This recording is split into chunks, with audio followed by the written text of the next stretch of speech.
பொள்ளாச்சி இலக்கிய வட்டத்தினுடைய நூல் அறிமுக விழா. பொதுவாக பள்ளிக்கூடத்தில் 1:25 தான் சரி 5வது பாடவேளை தொடங்கும். 5வது பாடவேளை தொடங்கி அதை நடத்துறதுங்கிறது ஒரு தமிழாசிரியருக்கு எவ்வளோ கஷ்டம்னு எனக்கு தெரியும்.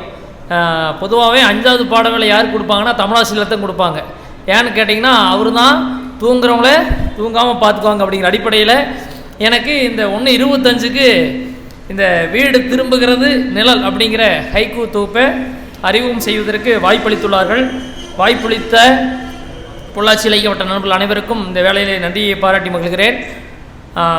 இதற்கு முன்பு கங்கம்மா நாவலையும் அந்த சில நூல்களை அறிமுகம் செய்த அனைவருக்கும் இந்த நேரத்திலே நன்றி பாராட்டி, கவிஞர் பாபு சசிதரன் நிமிர் இலக்கிய வட்டம் என்ற குழுவையும் நிமிர் புத்தக பட்டறையும் நடத்தி வருபவர். ஆணியை நம்பும் கடவுள் என்ற தொகுப்பிற்காக 2024ஆம் ஆண்டில் சௌமா இலக்கிய விருது பெற்றவர். அவருடைய வீடு திரும்புகிறது நிழல் என்கின்ற இந்த நூல் தற்பொழுது அறிமுகம் செய்யப்பட இருக்கிறது. பொதுவாக ஹைக்கூனாலே நம்மளுக்கு தெரியும், அது ஜப்பானிய ஒரு கவிதை வடிவம், இலக்கிய வடிவம்.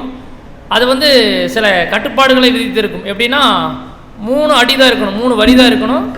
அதில் மொத்தம் 17 அசைகள் இருக்கணும். முதல்ல 7, அப்புறம் 5, 7 அப்படின்னு சொல்லி 5ன்னு சொல்லி மொத்தம் 17 அசைகளாக கொண்டு ஜப்பானிய ஹைக்கூ வடிவம் இயங்கும். ஆனால் அது தமிழில் கொஞ்சம் மாறுபட்டு இருக்குது. எப்படின்னு கேட்டிங்கன்னா 3 அடிகள் இருக்கும், இருந்தாலும் அது தனக்கான அந்த கவிதை நடையை பெற்றிருக்கும். எப்படின்னு கேட்டிங்கன்னா முதல் 2 வரி சாதாரணமாகும், அடுத்து வரக்கூடிய 3வது வரியில் தான் அந்த கவிதையினுடைய நுணுக்கம் அதில் தான் இருக்கும். அப்படி ஹைக்கூ ஆனது தமிழிலே தனக்குன்னு ஒரு தனி இடம் பிடித்திருக்கிறது. அப்படிப்பட்ட அந்த ஹைக்கூ ஆனது தமிழ் இலக்கியத்தில் தனக்கென தனி இடத்தை பிடித்திருக்கு. இப்போ வரைக்கும் நம்ம அதிலிருந்து விடுபட முடியாத ஒரு சூழலில் இருக்கிறோம். தமிழ் இலக்கிய சமூகத்தில் மிகவும் பேசப்பட்ட சில ஹைக்கூ கவிதைகள் பார்த்தோம்னா, கவிஞர் அமுத பாரதியினுடைய ஒரு கவிதை அந்த காட்டில் எந்த மூங்கில் புல்லாங்குழல் அப்படிங்கிற ஒரு கவிதை மிகவும் பேசப்பட்ட ஒரு ஹைக்கூ.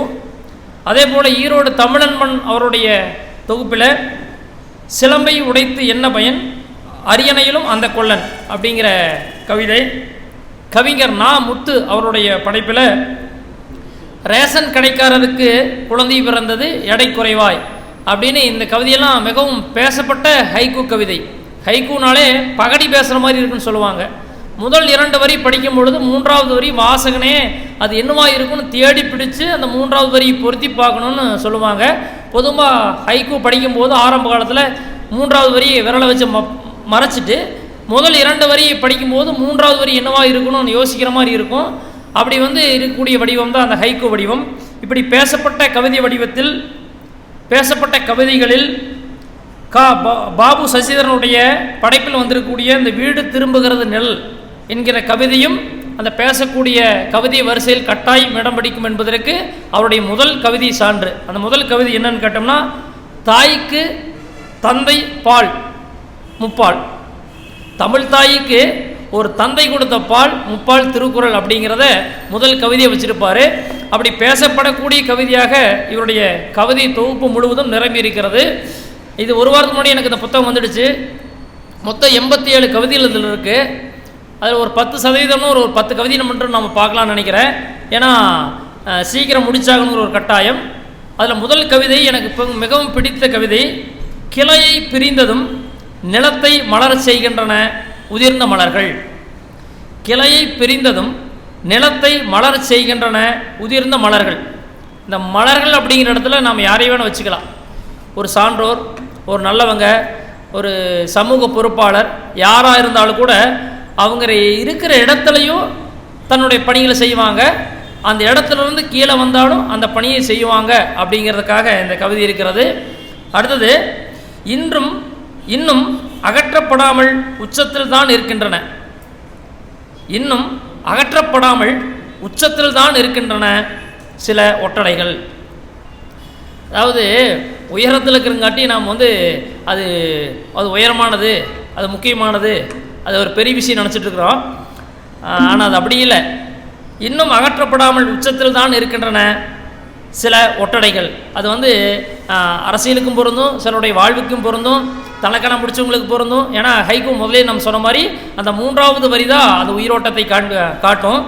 அடுத்ததாக ஆண்டு மாறிவிட்டது, குப்பைக்கு வந்துவிட்டார் அச்சடிக்கப்பட்ட கடவுள். ஆண்டு மாறிவிட்டது, குப்பைக்கு வந்துவிட்டார் அச்சடிக்கப்பட்ட கடவுள்.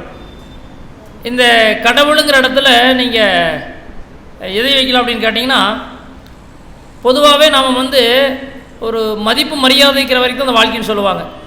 இந்த உலகத்தில் நாம் நம்மளுக்குன்னு ஒரு தனி இடமோ அல்லது நம்மளால் பிறருக்கு பயணம் இருந்தால் மட்டும்தான் அந்த உலகமும் சமூகம் நம்மளை மதிக்கும்.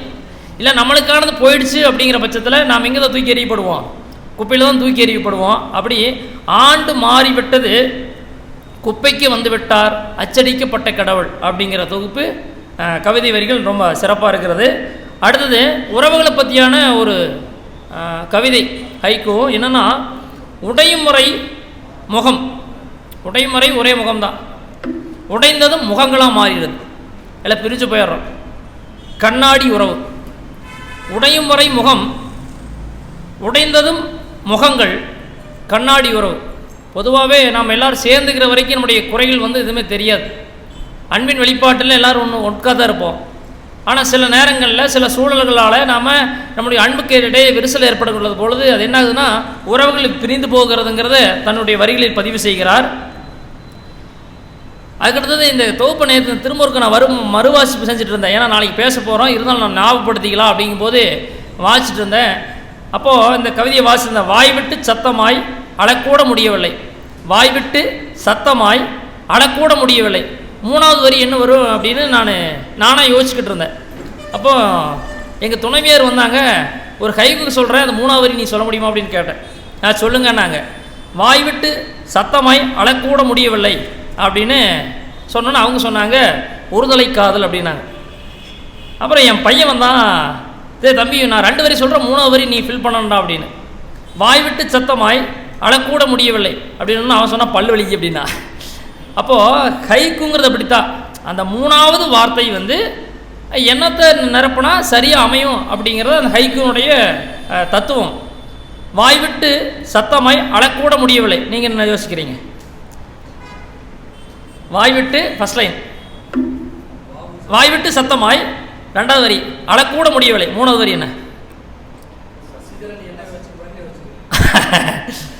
அடுக்குமாடி பிணம். அடுக்குமாடியில் ஒரு இலை விழுந்துருச்சுன்னா சத்தமாக கூட என்ன முடியாது, அழ முடியாது. அப்போது ஹைக்கூ அப்படிங்கிறதுக்கான இலக்கணத்தோடு இந்த கவிதைகள் அமைந்திருக்கிறது. அதுக்கடுத்து முரண் பண்போடு சில கவிதைகள் இருக்கும். பொதுவாக ஹைக்கூ நேரடியாக சில தகவலை சொல்லும். நான் ஹைக்கூ பற்றி 5 நிமிஷம் பேசிட்டு தான் உள்ளே போகலான் இருந்தேன். நேரம் கருதி நேர கவிதைக்குள்ளேயே வந்துட்டேன். ஹைக்கூங்கிறது நேரடியாக சில இடத்துல தகவலை சொல்லும். சில இடங்களில் அந்த தகவலை நீங்களாக வச்சுக்கலாம்.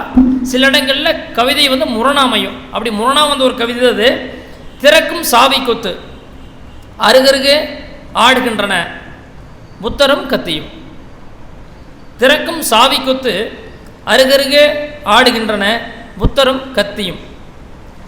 அதுக்கடுத்தது பொதுவாகவே கவிதை அப்படிங்கிறது லீலம்மா சொல்லிட்டு இருந்தாங்க, சமூகத்தையும் சமூகம் சார்ந்த வாழ்வையிலும் மக்களையும் பற்றி கண்டிப்பாக கவிதை பேசணும். அது படைப்பாளருடைய முக்கியமான கடமை. தற்காலத்தில் நடக்கக்கூடிய அவலங்களை சுட்டிக்காட்டி தன்னுடைய இலக்கியத்தில் பதிவு செய்கின்ற பொழுதுதான் இலக்கியம் முழுமையடையும். அப்படி தற்போது சமூகத்தில் நடக்கக்கூடிய ஒரு ஆணவ கொலையை பற்றி ஒரு கவிதையில் எழுதியிருக்காங்க. 3 வரி.